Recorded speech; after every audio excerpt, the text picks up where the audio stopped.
la soberanía del señorío de Dios, y lo que los ángeles tienen que hacer siendo seres poderosos es solamente obedecer. Pero lo hacen de una manera, mis hermanos, tan sublime, porque ellos oyen la voz de Dios. Y nosotros tenemos que pensar que Dios nos ha dado a nosotros la capacidad de discernir las distintas voces. Y cada voz que oímos nos identifica a una determinada persona. ¿Quién habló? Mi papá, mi mamá, mi esposa, mi hijo, el amigo, el vecino. Y cada voz nos habla de un tipo de relación y de una relación afectiva. Y entonces ellos oyen la voz de Dios y se convierte en precepto.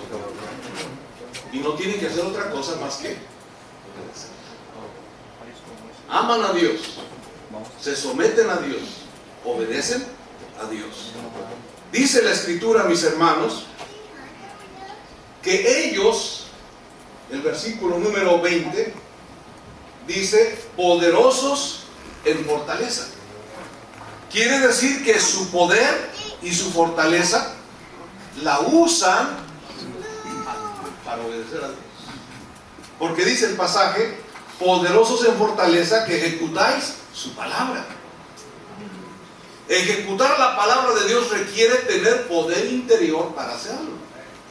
Y ellos usan el poder que tienen para obedecer las palabras de Dios. También ellos, mis hermanos, sirven a Dios con una humildad, siendo tan grandes, no más grandes que Dios, pero son más grandes que nosotros. Y obedecen a Dios, como dice aquí la Escritura. Vean por favor el versículo 21. Dice, bendecid a Jehová vosotros sus ejércitos, ministros suyos. Y la palabra ministro es una palabra muy interesante.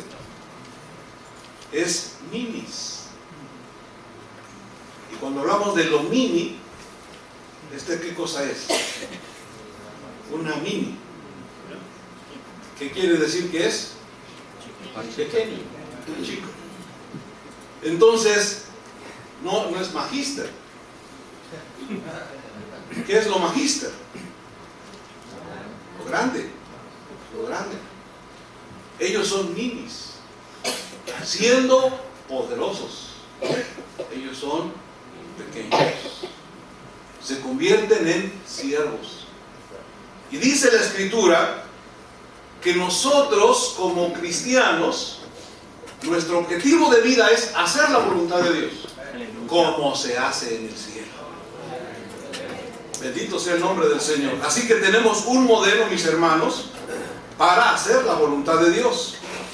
Ahora bien, en estas palabras de Cristo, regresando a San Mateo capítulo 6, versículo 10, se nos enseña cuál es nuestro campo de acción para hacer la voluntad de Dios. Dice el pasaje, hágase tu voluntad como en el cielo, así también en la tierra. Se nos dice que nuestro campo de acción para hacer la voluntad es la tierra, porque en la tierra no se hace la voluntad de Dios. Siendo más pequeños que los más pequeños de los cielos, porque así dice la Escritura que el hombre fue hecho menor que los ángeles. Entonces en la tierra se encuentra tal soberbia, se encuentra tal orgullo, tal vanidad, que pensamos que somos más grandes que Dios. Amén. Y el cristianismo, el pueblo cristiano, la iglesia, tiene la tarea de que aquí en la tierra se haga la voluntad de Dios. Amén. Que los cristianos hagamos la voluntad de Dios. Es nuestro campo de acción aquí en la tierra. Que el reino de Dios venga, que se haga la voluntad de Dios. Ahora bien, mis hermanos, aquí en la tierra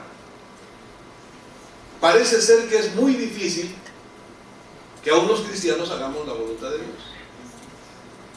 Tenemos tales dificultades como, por ejemplo, la naturaleza no solo humana, sino la naturaleza pecaminosa.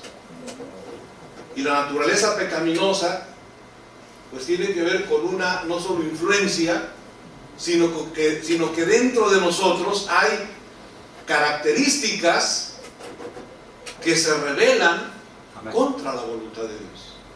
Porque la naturaleza pecaminosa no es otra cosa más que no querer hacer la voluntad de Dios. Dice San Pablo en Romanos capítulo 8 que los que andan en la carne no pueden,